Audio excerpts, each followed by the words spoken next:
Note 7b, literal equations. We have expressions and their operations, and then the opposite. If we look at the first box, we have x plus 3. We're adding 3 here, so that's the operation. The opposite of addition is subtraction, so we're going to have x minus 3 would be the opposite. That would be the inverse of it. 3x, the opposite of multiplication is division, so we'd have 3 divided by x.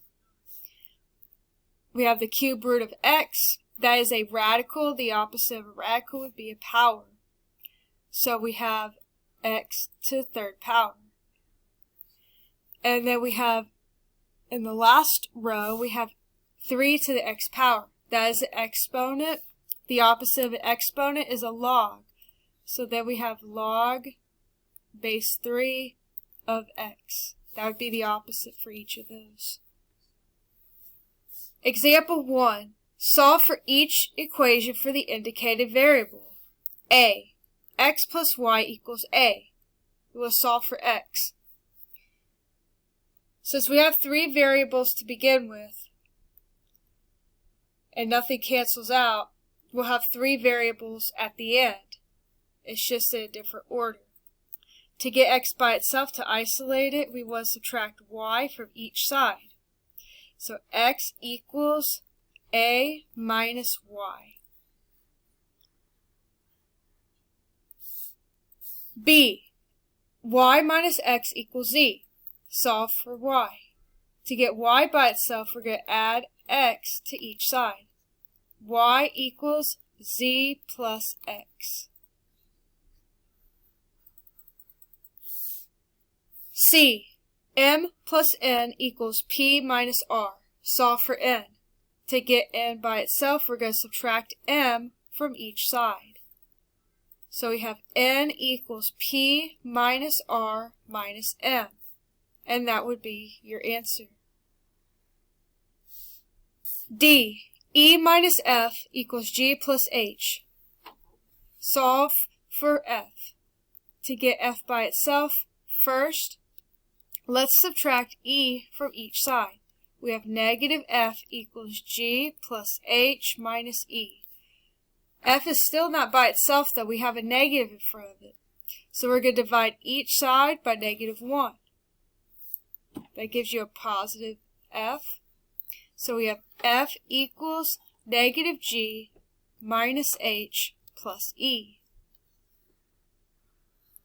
When we divide or multiply by negative 1, we just change the signs of each of the terms. E.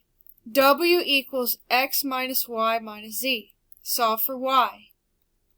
Add y to each side. So we have y plus w equals x minus z. To isolate the y, we will subtract w from each side. Then we have y equals x minus w minus z. Or if you want to put it in alphabetical order, let's have negative w plus x minus z. F. M times k equals j minus n. Solve for k. To get k by itself, we're going to divide each side by m. M divided by m is 1. So 1k equals j minus n all over m. G. D equals a plus b times c. Solve for b. Subtract a from each side. D minus a equals b times c. The opposite of multiplied is dividing, so we're going to divide each side by c.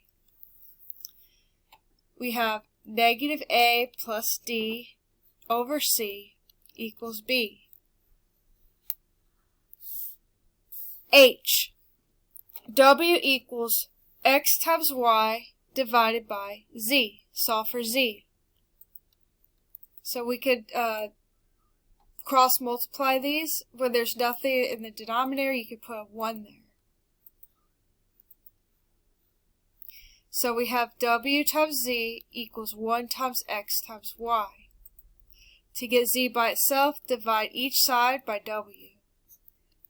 So 1z equals x times y, all divided by w. I. S divided by t equals u divided by v. Solve for v. So let's cross multiply these. S times v equals t times u. To get v by itself, divide each side by s. So they get 1v equals tu all over s. J. X equals the square root of y minus 3. Solve for y. To get rid of a square root, we take the square of both sides. So we exponentiate by 2.